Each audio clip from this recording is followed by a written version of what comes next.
Hi, everyone. Welcome inside the Astro Studio. This is the first episode, so I'm very, very excited to welcome everybody.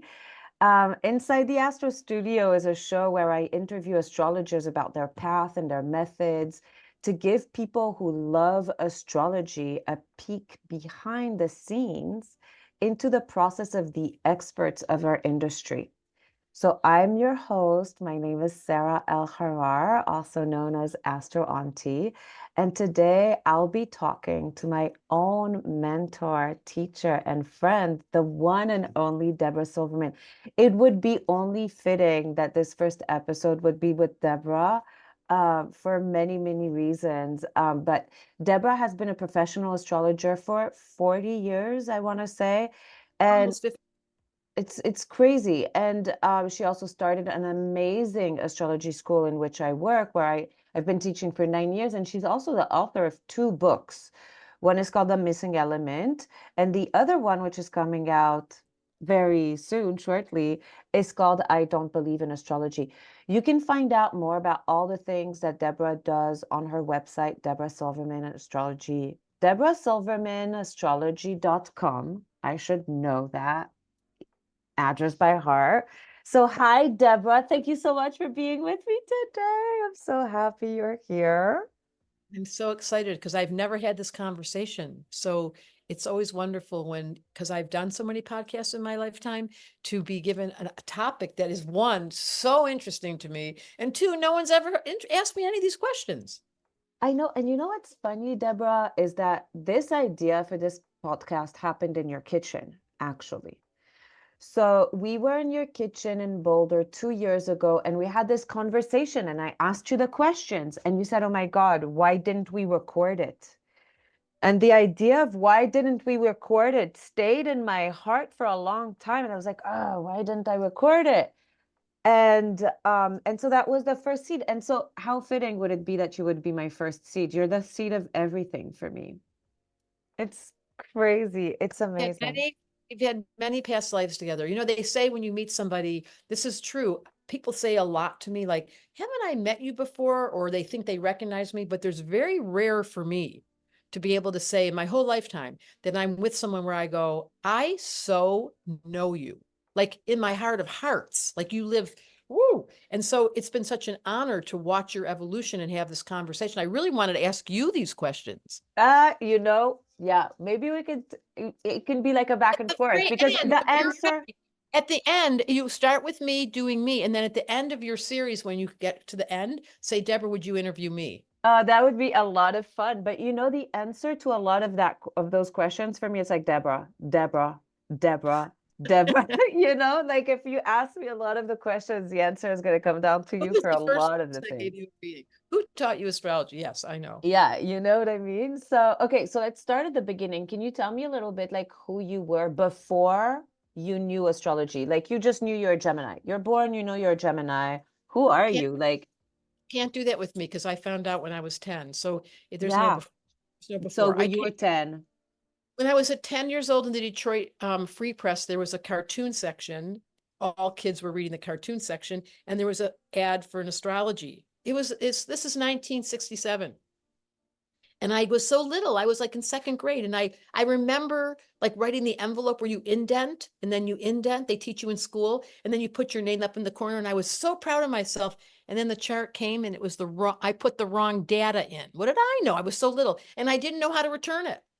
So there was that. So that was the entrance, but that wasn't that I knew my moon was in Aries. I found that out when I was about 12. I found a book in the library that was your moon. You could go in the back of the book and find your moon. So I can tell you right now, all the kids I grew up with in school, which by the way, I'm going to my 50th high school reunion. That's So we're talking, this is probably 60 years ago. And I knew all the kids to this minute. I know what Ava's moon, sun and moon is, and what Debbie's sun and moon is, and what Joel's is, and what Matt, I could tell you every kid that I grew up with You were so 12. I came with a silly disk in my computer that doesn't know what day it is or where I left my purse or where the charger for the computer was. I had to run and get it, but I know everybody's chart. You must have been so cute, like a 12-year-old little Deb, Detroit Deb, just telling everybody, your moon is in Taurus. You like to eat pie. Or was it? It's so Oh, yeah. funny. Yeah, that is very true. I was a little girl who was fascinated with personality types. And that's a very unusual quality. People watching this, if you're interested in astrology, most people are going to come to you for their session and they're going to ask you, what should I be when I grow up? But that's probably 95% of people looking for their purpose. And I was in the 5% that went, you don't need to help me. That's it. I'm home. And there's very few people you're ever going to meet. And once I realized that from all the work I've done, because so many people come to say that question, like, help me understand who I am. And I knew that I was going to be an astrologer, and I knew that I was going to be a therapist when I was 16. That's really fantastic to have like this type of like self-awareness I at think it's such a young Saturn. age. Yeah, I think Saturn, the point of my yod, was activated very young, and it said, here's your purpose. Don't get deviating. We'll give you Mercury and Taurus. You'll stay the course. Wow. And so when you were 16, okay, so you graduate high school, you go to college, you learn how to be a therapist, and are you still studying astrology like at Yeah, that time? Like it's still in the back of like, what do it's you, there. how do you engage at that moment? I go to university to graduate school and I tell the supervisor that I want to do a research project on, you're going to laugh, on chronic mental patients and their chart and how astrology affects chronic illness in the name of Okay, mental. And but I'm with it. she was like, well, she wasn't. No. She was like, I don't know what you just said, but it's a no. And I was like, I really want to do a research project on, is there a correlation astrologically to how people end up in mental hospitals? I'm so interested. And then finally she said yes. And I did a research project and I was in Los Angeles. It's going to make you laugh. And I worked at a place called Beverlywood, and it was a place where it was an intersection between coming out of the mental hospital, going back into society. But there was it was actually an old apartment building, and every room was people that were coming between. It was a halfway house. And I used to answer the phone. Beverly would be sane if she didn't live here. Oh, oh my God. Yeah. That was and I was teaching astrology in the, so funny. It's really a silly story that I think what you're asking is, as soon as I touched astrology and realized there was a purpose and that people could be distinguished and understood in the name of their chart, it liberated me and fascinated my Gemini. I could not stop looking at everybody's charts to this day. And it started so young. And by the time I got through graduate school, I did have a successful research project where there was a correlation, and you're going to laugh. It was Uranus. They Of had course. very strong Uranuses and they could not follow. And so many of them had Uranus on the sun, which, is it okay to say, both President Bush and President Trump have Uranus on the sun? And they're eccentric characters that don't follow and don't fit in and can appear, very questionable as far as normal. Yeah, and unexpectable. Like you don't know what's going to come out of their mouth. You don't know what they're going to do. It's always a surprise. Right. Okay, so but wait, how did you study? Do you think like it was more like your research with the charts and like talking to people with charts, like gathering data a In lot? that study in graduate school, I collected a whole bunch of chronic mental patients and I put them in a series and went through all the correlations and I learned how to do it. But in real life, I have not done any more research. But to your point, every single person I meet, my question is always, what was God thinking when she made you? Like, Hmm. what was the intention of this incarnation for you? Yeah, That's how I look at a chart. Every single chart I look at, I'm like, and how are you doing on your assignment? That's how I do a reading. right. Right. Hold up. Okay. Hold up to take me to how you do a reading because I have more questions about that. Okay. So hold your horses. So okay, so you get out of grad school, you're a therapist. You're like a full-fledged therapist. You work with like you're like a real licensed therapist. You work with people.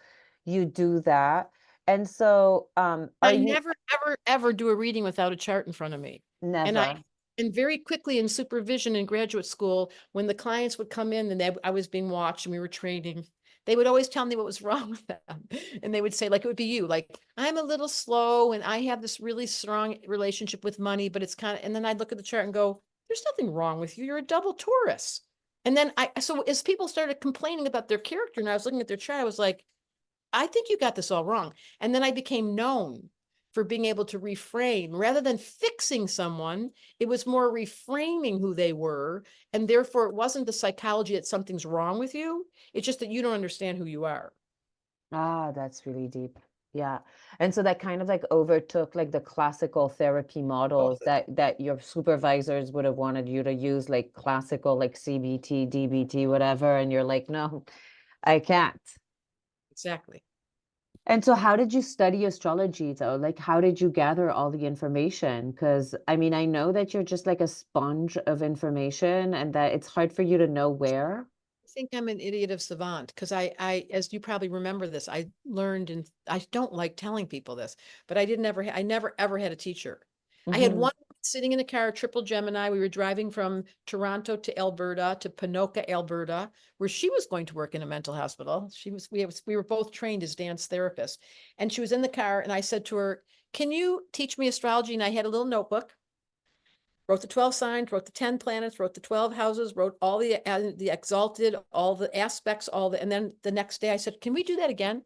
Wrote all the signs, wrote all the planets, wrote all the houses, and then she was like, triple Gemini. She was like, "There's a lot of books in the back seat. Can you get?" I was like, "Oh no, I'm auditory. Let me do it once more. Tell me about the 12." And by the time we got out of the car, That's it. You knew it by heart. You had the and thing. and that's where I entered the world that was to become mine for the rest of my life. And then I had a dream. I don't know if you heard this story. Did you hear this? There was a little Chinese lady that used to follow me around in my dreams when I was a kid. I guess I was a Taoist or something in a past life, but she was everywhere. And she spoke Chinese half the time. I never knew what she was saying. In this dream, right after I got back from Alberta, I was sleeping in Toronto. I remember exactly where I was. I bolted out of bed. I had this nightmare where this little Chinese lady was screaming at me, "You've been an astrologer for lifetime, stupid. Stop acting so dumb." And I sat up in bed and I was like, "Okay, I'm going to charge." And I started charging. How old were you? 20. 20. How much did you charge? Do you remember? I charged at first like $25. It was a big deal. But Yeah. I remembered then when I went to graduate school, by then I thought I was really good. This was like probably 3 years later. And I had my first reading for $75. And I thought, You I were want, made. oh my God. You were made. Yeah. How are the readings then? Like, where did you find They your were way too clients? long. They were way too long. I became very well known because, and I just found her again. There was a therapist in LA. You guys should all take note of this. There was a really successful therapist in LA. She loved my work. Just making it up. And she told all of her clients they had to see me. So once I did those readings, I got really well known because she introduced me as an authority because she was such a well known. And fast forward, she's 82 now, and I just found her again. What was But her she was name? Jacqueline. She was a very Jacqueline. influential person. She studied esoteric law and she recognized me at that young age in my early 20s. And then that was the entrance of my practice because once you get known in a genre, like this was a therapy circle, and of course I was in graduate school. So she was in my circle anyway, then you become just like it happened to you. Wherever you live, give away free readings to start with and keep doing it. If I had one instruction, which I've seen Sarah do, all the successful astrologers, you keep going until you can't stop. It's kind of like a marathon. It And then is. as And you there's a thing run, about perseverance and just showing up and showing up and showing up. And so that's really interesting for me, like to also like understand like your career started when you were 20. And so some people might look at you now and have with this long career as an astrologer and be like, oh my God, I want what Deborah has. It's like, oh, but there's a lot of slow effort, a lot of building, a lot of years of elbow grease put into this, like really a lot. it's like a painter, like this painting, this oil painting behind me. That took him years and years and years. It didn't take him a long time to do it, but he became an authority. There's a chart. I don't know if you can see right behind. There's a Mm-hmm. circle. That's the chart. And then there's a world over here you can't see that's on fire, burning down, and she's holding the light and just It's gorgeous. because she's been through because what astrology tells us is time is not what you think it is. It's measured by the planets moving and it goes on forever. So trust that everything is on schedule. That's a very important message that astrologers need to give to people and to our planet. It looks horrible right now. No, But it's this is pretty not, tragic.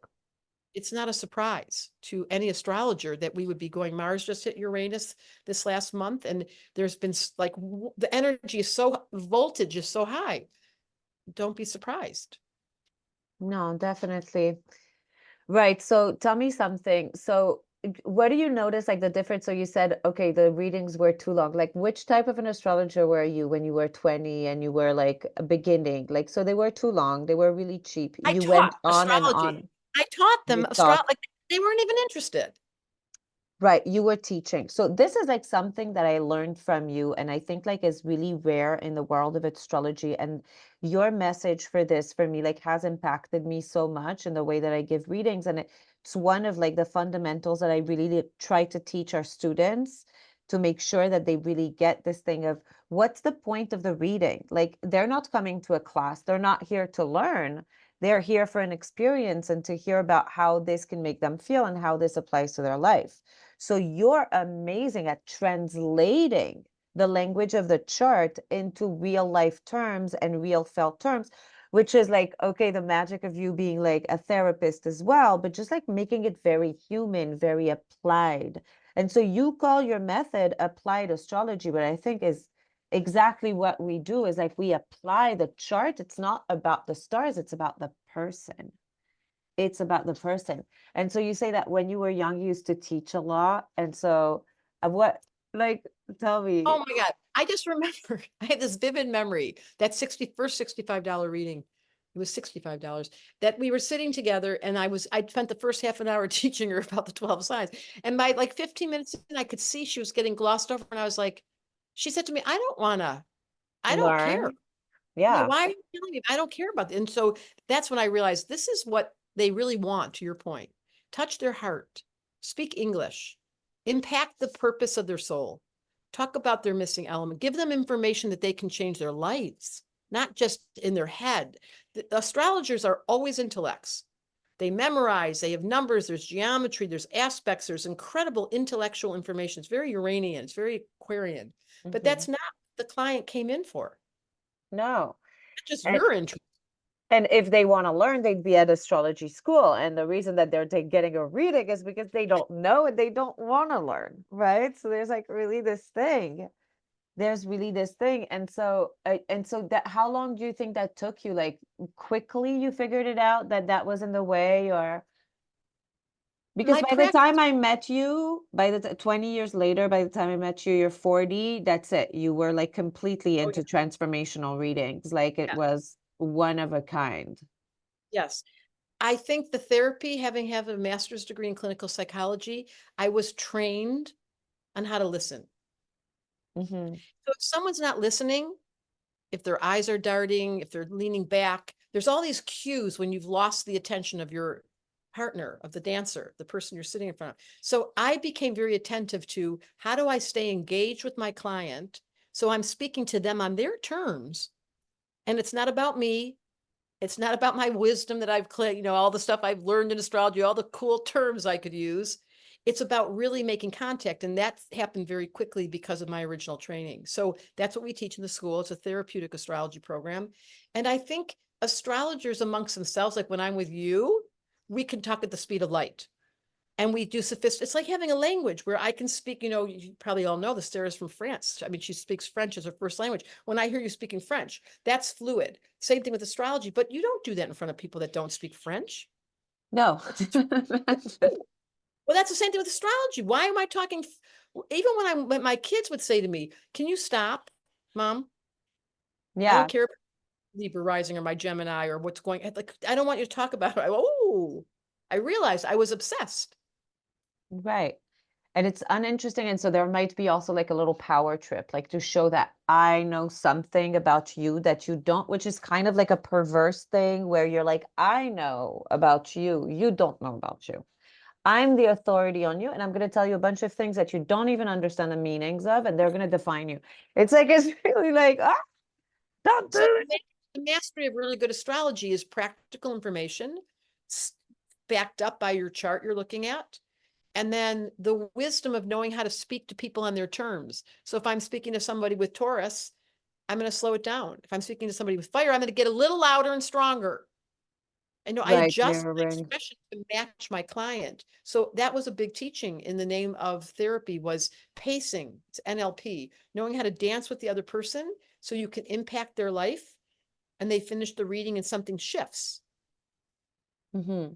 I think that's one of like the most important, not important, because of course, like the astrology lessons are the astrology lessons, and you can learn astrology in many schools and many platforms and many books, and it's always going to be the same thing that Saturn limits time, blah, blah, blah, blah, blah. But this idea of how to make it practical, how to make it for the person, make the reading for the client is really something that I find super specific to you and to your method. And that for me, like I became really gung-ho passionate about transmitting that to our students. Like you make sure that it's for them, that it applies to their life, like the importance of that, of making the reading practical, applied, right? Yeah. And so you would say that this is like one of the most important tenets for you, like of being a good astrologer, like um I would say being prepared. Before I do a chart, I have prepared. I have studied that person's chart. I'm looking for the major transits. I'm prepared because I know where their progressed moon is. I've taken the time to actually embody in my, when I look at a chart and I prepare, I go underneath it. I think there's something to be said about letting that person, as an astrologer, letting that person fill up your space and leaving you out, which is mm, real art. And therefore, really having a feeling of confidence that I can contribute the life cycles you're going to have, when the transits are about to happen, what your purpose is, really important topics. And I have a checklist in my, this in our script, like how are we going to do a reading? And there's a lot of astrologers who fly around and they give you lots of information, but they don't land the plane. At the end, you're like, wait. So we are all about preparing application, fulfilling a purpose, and giving them homework. yeah.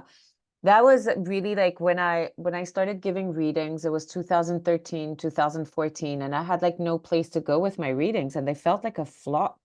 So I knew some stuff of astrology, but every time I would come out of the reading, I didn't feel satisfied. And neither probably did my clients, you know? Like there was like this, what did I do? What did I speak about for an hour? And so this technique that you've developed, so you give your students a script at the end of their level 2, they get a script and it's not like, okay, say these things in every 5 minutes reading. long. It's like a skeleton. It's like the pace. It really, really helpful to keep the reading on task and to know where you're going and to know when did you develop that script? Like when did that become your signature thing? Did you always do your readings like that? Such a good question. I made the mistake of not checking what their birthday was and being halfway through a reading and having them like that was wrong. Like when someone does this during a reading instead of going like this, and then I'd halfway through, is this the right birthday? No. So then gotta ask that first. So I put that there. Then the second one, it happened over time.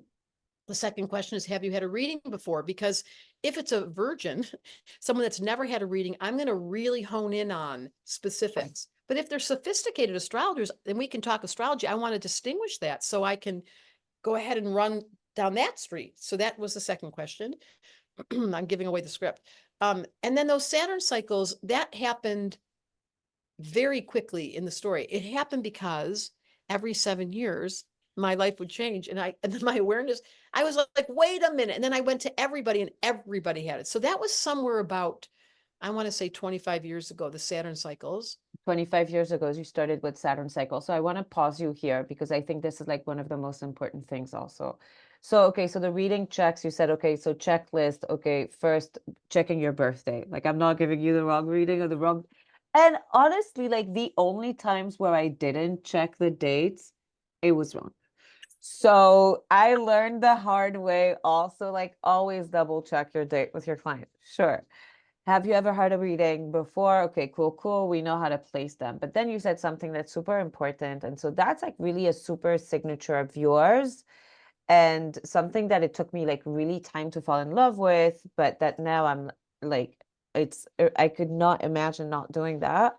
So you start your reading by asking your clients about dates in the past to put them on their timeline. And those dates in the past are their Saturn cycle. That's for you to know as the astrologer, for them to find out as a client. They don't know what dates you're asking, but basically you're asking them about the 7-year Saturn cycle to see what type of Saturn lesson. And so that you came up with how 25 years ago, it's brilliant. Telling you how, because I realized very early on that every 7 years, these major events happened in my life. And then once I realized it was related to Saturn, I thought, is this true for everybody? And sure enough, it was. I think I'm a very experiential, like you and I both have Mercury and Taurus. So I use evidence to support my system. And then you and I both have Uranus in the midheaven. I'm a channel. And when I think I work for an astrology team. I think I'm like on the board. And they were like, we're going to give you direction on how to take this stuff down there and make it super practical. I was like, just tell me and I'll do it. So Right. it came through very clear. And then it was so tried and true. And I find it interesting that all of our astrologers in our school, all the certified astrologers, all the mentors use the same script. And I don't really take credit for it. And you know this, I am a channel. Yeah. So things come through me. I am clearly on the board of directors in the astrology organization above in the federation, and they make good use of me because I'm really truly devoted. I am in love with astrology. And it loves you back, obviously. Like this has been like a committed relationship with astrology. It hasn't like failed you or betrayed you. And it's like, sure, it's been taking care of you and of your community forever. So, I mean, what's there not to love? Great marriage. We have a great marriage, very like you and your Michael for many, many years. It'll be 50 years it'll be 50 years in 2 years. Yeah. And so tell me something, 50 years, it's crazy. Tell me something. Do you feel like there's periods of time where you get the same types of clients? Where is there like a signature? Because I know you have like, I mean, it's been a while and you've had a lot of clients. We can't count them. You can't count how many clients you've had. It's absurd. I'm trying to even like put a figure in my head, and it's like, no, okay, let's not even try. If you ask Daniel, he'll tell you that every single morning through his whole childhood, I did a reading. I've always done, I not anymore, but I always did a reading a day, except for Sunday, for like,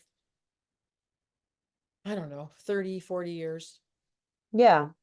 And then there's new people who That come was just the back. one that I always had one in the morning. And then there was always, yes, of course. And there was a moment in time where I did 8 sessions a day.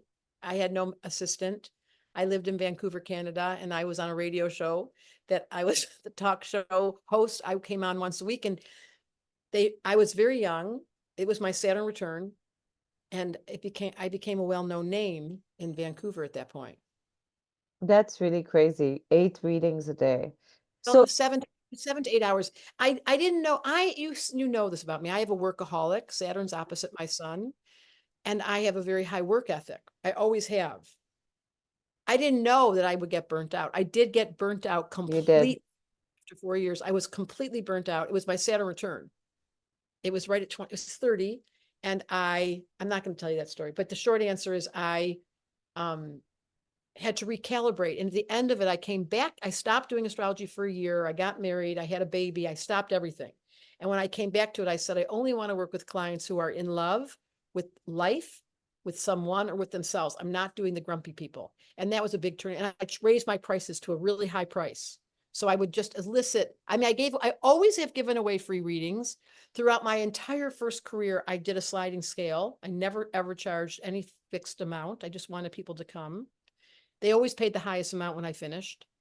But it got to a certain point where I had to break. I broke. It was Saturn return. Because you gave too much, you didn't have good boundaries, you were just like inside. And for it to be sustainable, you really do have to like respect your pace, or else you're gonna be drained. And it can be really draining energetically to give a lot. And so that's interesting what you said, like grumpy people, because some people would come and just like not take the medicine, and you feel like you have to lift them. Exactly. You got it. So And that's so right. I learned a lot at that moment. I changed my style. I changed my audience. I changed my work ethic. I learned how to, I moved to Hawaii at that point, which is where I am right now. Um, and I really it was my Saturn return. I realized that I was broken because I overgave and had no boundaries, but it didn't take long to really pace. And now I love doing readings. I stopped for about 7 years. I don't know if you knew Right, that. I remember. Of course, you didn't do readings before I for a moment. just came back to it recently, and it's my deepest pleasure. It's really, really, really fun. It's like sex. It Yeah, but feels you needed to get away a little bit from it for a minute to come back to it. And so those years when you get away, you're just like teaching, teaching, teaching so much, and you're teaching so many things. So not just astrology, you also have your writing group, Tell Me a Story, which is brilliant. You're also teaching 4E, which is this energetic healing method that you've developed. So you have so many things that are going on at the same time. Of course, okay, astrology is the center of everything. but Um, not like it was. Not like when I was a practitioner, like you're doing. Not when I right. just in this. But that I want to repeat what you said earlier. The stick it to itness. If you're an astrologer for real, you'll know it because you'll be obsessed. If you're fascinated with it and you're a student, which is completely reasonable, you'll know it because you don't really want to go do the readings. If you're someone who is a dilettante, where you like to study lots of things, like you've got all kinds of things, divination cards, and you know how to do the chakras, and you play with plant medicine, that's another genre. And there's no right or wrong. I just happen to No, be, as I see in you, Sarah, an old fashioned, very simple, solid, repetitive Taurus creature. exactly. And so when did you become like a teacher? Like, because do you consider yourself now like to be like a teacher? You're an astrology teacher. You're a mentor to so many like amazing professional astrologers, me included, but not only. So many like really great astrologers look up to you, train with you, you hire us, you have this big school that's like a really big part of the astrology community that trains a lot of people. You have a lot of graduate. Some people become really serious professional astrologers that give excellent services out of your school. So you're really like you've become part of like astrology teachers in our community that are really impactful. Did you know that Luciella's chart, the company was incarnated with 5 planets in the 10th house? I'm not surprised. 4 of them are Capricorn, Aries rising with the perfect grand cross. So that Luciella, the very company, produces Capricornian characters who can make money for astrology. And we have so many. I'm thinking, as you said, that how many beautiful women who went past the school, which I'm all good with, and went off and created their own practice. And any of you that are flirting with astrology, we have the entrance level where Mhm. you studied it forever, but you can't get to land the plane. That happens in level 1. You're like, oh God. And then in level 2, we give you the script. And that's 12 weeks. So if any of you are thinking about the school, Sarah is one of the very best teachers I've ever met. And the answer to your question is, Sarah, I was teaching. I remember the first astrology classes. I was in Vancouver. I lived in Vancouver for 20 years. This was the 1980s. And I didn't know if anybody wanted to study it. So I said they didn't have to pay me. They could just bring me gifts. So every time they would come, they would bring me a pie. They would bring me a little piece of jewelry. They would bring me a little video of, those little old videos. They all brought gifts every time. But those people are still my friends. I have three of those people that are still friends of mine. One was Donna Alstead, Oh, who teaches. yes. Donna is a teacher at our school as well. I've known her for 40 some years. So um, I entered into astrology as a teacher by my own nature, which is Saturnian, which is yours as well. So if you're wondering, teachers don't make a decision to be a teacher. You just come that way. It happens. And so that was really surprising for me, with Uranus on my midheaven. Like I never thought I would be, I mean, I knew I could, but I didn't think I wanted to, or that I would enjoy it, or that it would be something. But for me, it was a huge discovery. Like that's one of my favorite roles is to teach at the astrology school. I Yeah. think all the other interviews you're going to have, I would be so interested to hear how many astrologers had to go through funny different doors until they found astrology. I'll be the unique kind of strange one. That's what I think so too, that they didn't really have a job before, didn't really come from anywhere, was like reading charts at 12 and just like became an astrologer. I just had to do it. Yeah, it's I pretty really want to crazy. I always wanted to be a waitress, and everyone would make fun of me because I was always so busy as an astrologer. I had this desire to serve people. I love serving people. You love serving people, and but you do it in a way that's really thoughtful and that's really in their best interest. Like, Yes, how can this really, yeah. What would that's what you say? astrology is. Yeah, what would you say is like the thing that you're really the most passionate about your students, like coming out of the school and like knowing and feeling from you, like that they got at DSA? Like, what is the thing that you want to pass on to them? One of my highest values with Jupiter and Pluto in the 11th is community. And I see women becoming friends, real friends. I see women becoming communal people where they start to consider how they can help the other. They want to teach together, they want to collaborate. That was one of my deepest longings is, this is so funny to say.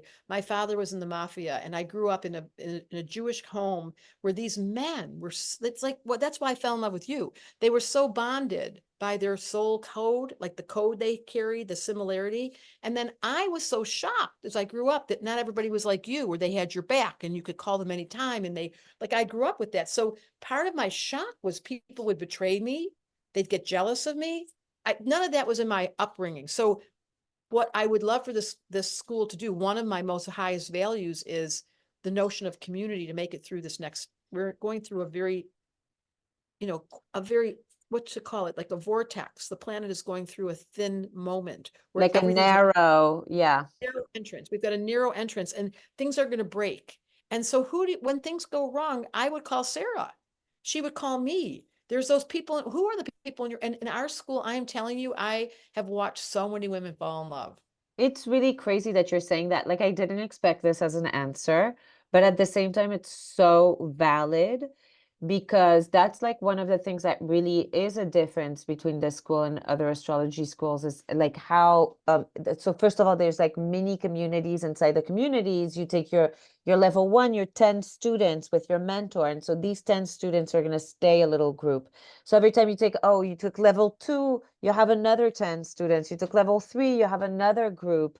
And so and then the larger group is really inclusive and really welcoming and really warm.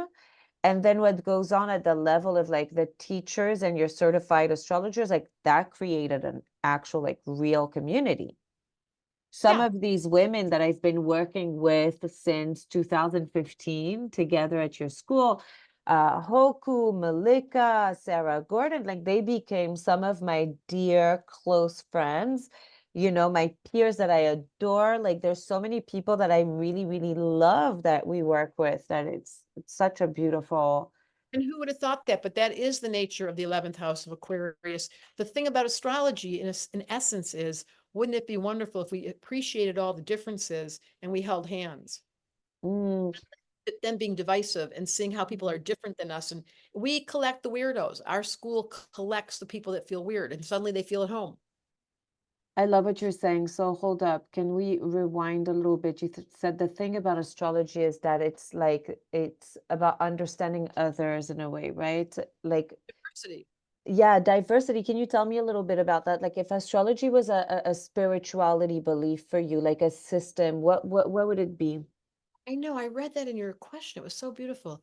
It is a spiritual practice for me, astrology. It is the practice of compassion. Every single human I meet, all of my exes, all of the people that have hurt me, all the business partners I've had that came and went, I have compassion because I know their chart. So it reduces the desire to severely end something or judge somebody as they leave, or you become so of course a double Gemini would be harsh. Of course the Capricorn shuts you down. Of course the Aquarius walked away and didn't remember your name. Why are you surprised? So it reduces the feeling of no. Astrology is a passionate love affair with the human condition as it is. And it's given me great compassion. So I would say, I love this conversation. I would say that, I have cancer in the midheaven. I've been really spending time reflecting on Mm-hmm, that. I am a mom, and a mother doesn't mm-hmm. judge her kids. She lets everyone be different and have their own interest and describe happy on their own terms and love who they want to love. And That's the same thing with astrology. We custom design a reading. We cut it out to exactly fit you, not me. And then we support you to go on your way. It is an action of love. It is a loving action, what we do in our readings. Like we try to make our readings an act of love for the person, whoever they are. And that can be difficult when at the beginning you might have judgment or expectations, but it's true that astrology just like universalizes our existence. Like it makes it normal to not be normal in a way, right? Totally. And we're so unique, each of us, but then again, so much the same. And so I'll have like, oh, a single woman in Uruguay, a gay guy in Ukraine, religious Jew in France, and it's the same story. And they have completely different profiles, experiences, and everything, but they all have the same relationship with their distant mom, let's But say. there's sky. Yes, we're all operating under the same sky. And so it makes it like so normal to not be normal, all these parts of you that don't fit together, and but you have that's the parts that you have. Yeah. It's so in your essence, Sarah, your love affair with kindness and loving and being a mom and auntie. We don't call you auntie for no reason, but that is the criteria for good astrologer is you genuinely are nosy, super duper curious, like wanting to hear the story. You're a really good listener and you're stacked with ammunition. You know their whole chart before they sit down. I love that. I love that. And so do you have like rituals, stuff like how like before you get in the reading, is there like a We have prayer, yes. incense and candles? I know that you're like very big on smells. I'm every single session, I set the space since I was very young. I used to pray before a session. I don't do it anymore, but I used to pray, let me see them anew through the eyes of God. Let me see them through the eyes of love. Let me help. I would ask for help before I started. Let me show them themselves in a way they haven't seen themselves before. So that was my constant prayer in the name of astrology readings. As the years have gone by, I think that I'm pretty much there. I've got a muscle. It's a spiritual practice. I don't want to, it's whether you're going to ever be an astrologer, it's a spiritual practice to look at everyone. Every movie I'm in, every biography I read, every politic listening to, I pull up their chart and go, oh, now I get it. Like, yeah, Yeah. go. One thing that I really admire actually is that your whole life is a ritual. Kind of. So that question for me, it's like, is it really a question for Deborah? Like everything about from the moment you wake up, I know this because I've stayed at your house, so I know a little bit how from the moment you wake up until you go to sleep, like it's all a ritual, it's all intentional, it's all very embodied. You really you really walk the talk, which is like something that I think is really important also in astrologers. Like if you're going to be a practitioner, that you're going to dish advice, like you need to be taking your own advice. And for you, like one of the things, so maybe all the viewers don't know this, but like how you work with elements is really like a fundamental part of your practice. It's a really like a core belief system that is so helpful. But you're somebody who's able to do 4 elements in one day, every day. There's going to be some fire, there's going to be some air, there's going to be some earth, there's going to be some water, and just like navigate your whole life with this like That's because type I of burnt out. flow. Yes, I Yeah. burnt out. I realized that I was missing an element at the time. I didn't understand It Earth. was fire. Oh, it was. I was missing Earth at the time. I wasn't pacing. I was working, but I wasn't taking care of details. I didn't feel grounded. I didn't understand how to organize. It was very haphazard. And I learned that, oh, you have to slow, Deborah. You're going to either hire someone. I mean, I didn't know that I didn't know. And the 4 elements is the medicine that showed up when I was 20 years old. I mean, I learned it so young. And then to your point, I do live it every day. Every day I do some meditation and prayer, and I am ritualistic in the morning. It starts with the candle, it starts with incense. I wouldn't begin the day without the prayers. And then air, I spend a little bit of time talking.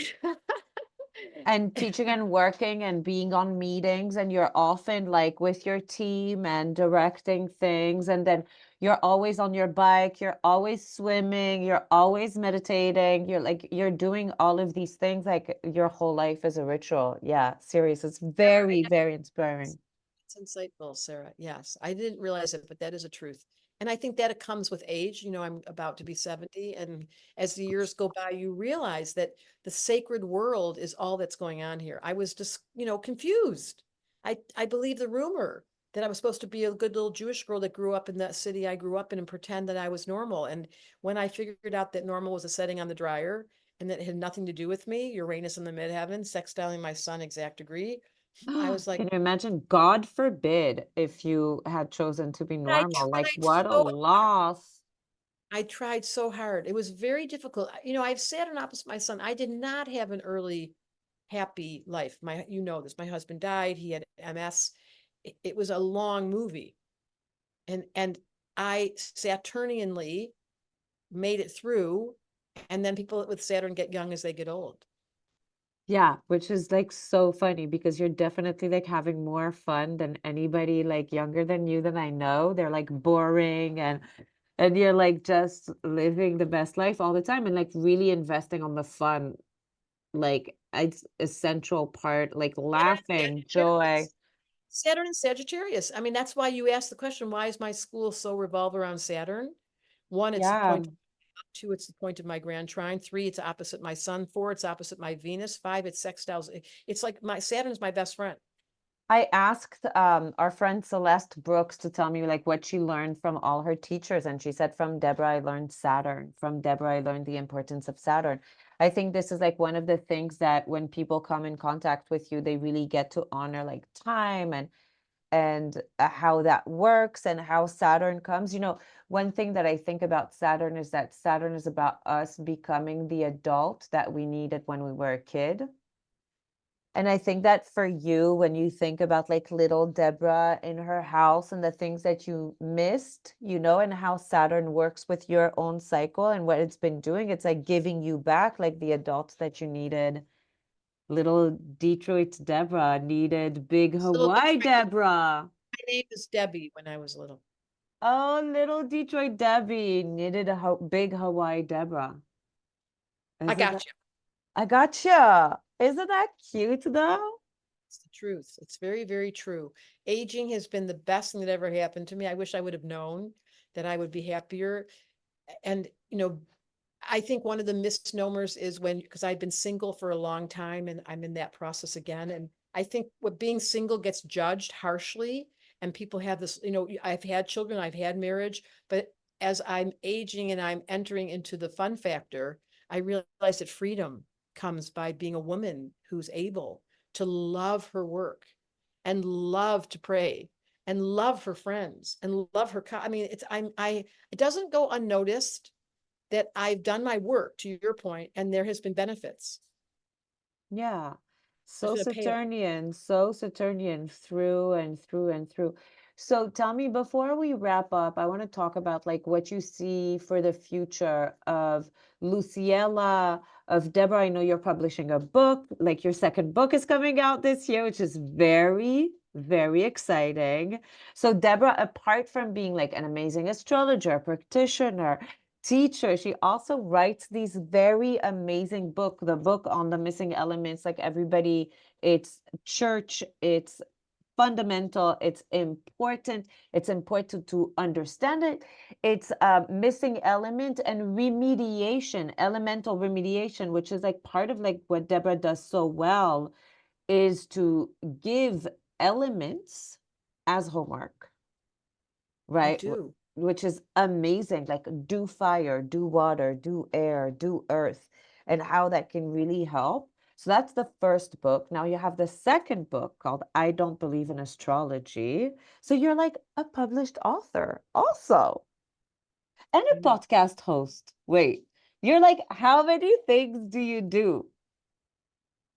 I know. But it doesn't feel, I mean, I'm a Gemini and it doesn't feel like it. When you said it, my book just came out on Barnes and Noble this week and I called every single, I mean, it's embarrassing. I called everyone I knew. We sent out an email and it became a bestseller. No one's even read it. It It just turned on. hasn't really, it's like pre-ordered. I don't understand. I got the announcement this morning. I was like, how can it be a bestseller? But I think what's true is this book is different than the other book. The Missing Element has zero astrology. It's just the elements. It's a personality assessment tool that is transcendent time and it's really continued to give. And that was a system I learned from esoteric law. I can't get credit, but I did really learn it, and I taught it, and I wrote it. This book is very different. It's about the future of the planet, and it's basically saying the human design is at fault. There's nobody to blame, but there's no way you can get it right. Everything about this planet is learning things by getting it wrong, and we're getting it wrong severely. Not to be judged, nothing's wrong. It's hard to believe because we just want to get pissed off and get all huffy about the politics or about the health or about the climate or about the way we're treating the coral, all of that. You don't need to get angry. You can be an activist if that's your function. I'm not discouraging that. I'm simply saying the book says, once you understand the human dimension through astrology, where's your Mercury? Where's your Saturn? It's very simple. But the woman that read it, the publisher, cried when she read her Saturn was in Scorpio and death had followed her around her whole life and she couldn't figure out why. It's simple, practical, making it real and giving permission to accept that we are a bad design. The human condition is not kind by nature. Got to cultivate ritual and spirituality. It doesn't come natural. We don't remember to pray over our food. I do every day, but that's taken me years. We are instinctually egos.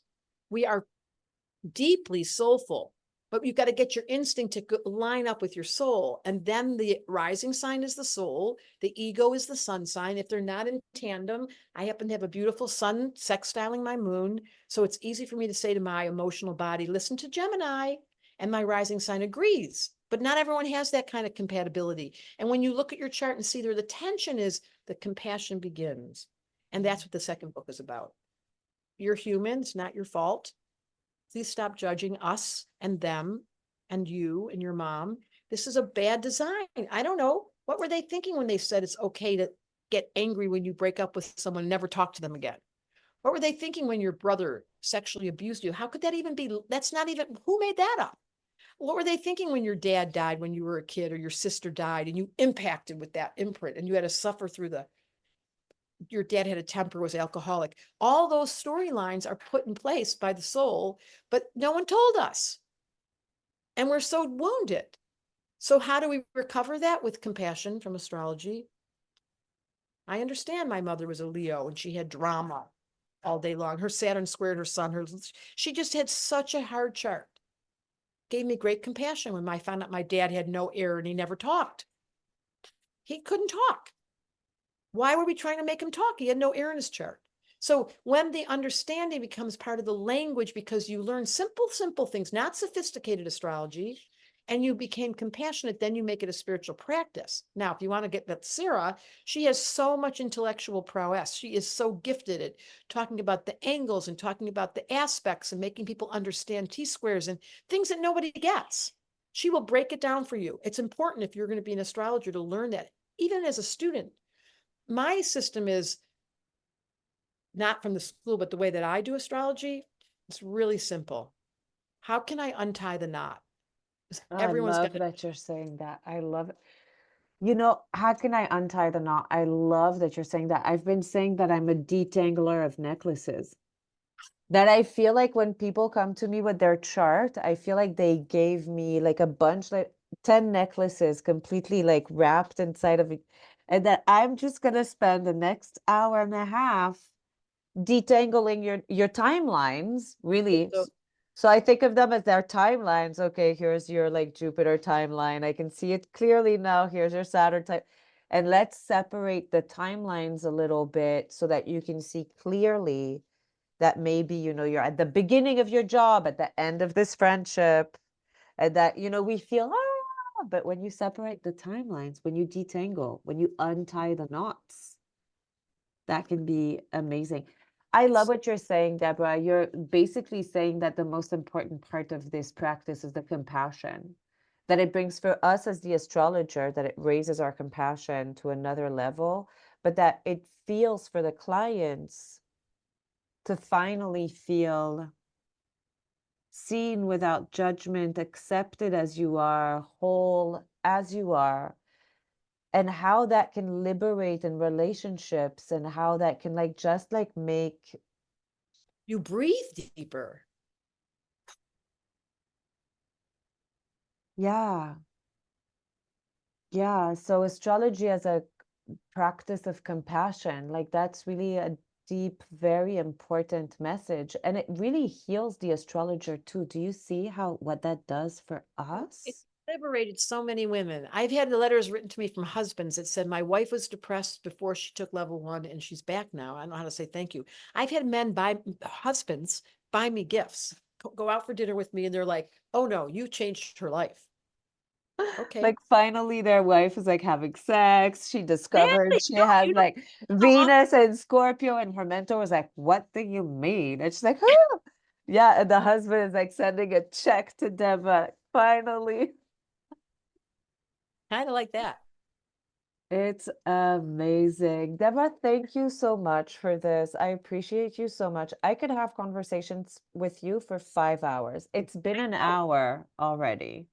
has it been an hour? And I So I knew promised you we and wouldn't no go one too, has too ever long. asked these questions. Can I just say your podcast and me initiating this? You guys keep listening because every astrologer has their own unique take. And if they, and she'll make them talk English. I know she will. And she'll be able to bring you, keep watching, because if you want to learn the art and the spiritual practice of astrology, Sarah, double Taurus, she's got it embodied. Thank you so much for saying that. I love that I'm doing my first episode with you right now. It's such a blessing. You've been such a blessing in my life, Debra. From the minute I met you, there was like, okay, this immense connection. It's 5 years, undescribable. years ago, 25 years It ago. was it was 27 years ago. We met. It was 1997, and it was Venice Beach in the 90s, which was not what Venice Beach in the 2024 is today. It's completely different. We My were in son, this little danky place, um, Izzards, it was called, and there was like this rooftop kind of place, and we met Debra, and she gave me my first reading. She blew my mind at this moment, but it's also like the support and the friendship that you gave me for the years after that, and the continual kind of like engagement and how you've held me in my life, and you made me an astrologer. But first you were my friend and my guide and my mentor, and you've been like such an inspiration for me, but also like a sense of home in this world, and that I know that when I return to you, I come home to myself and to my practice, and it feels like really the place where I'm safe.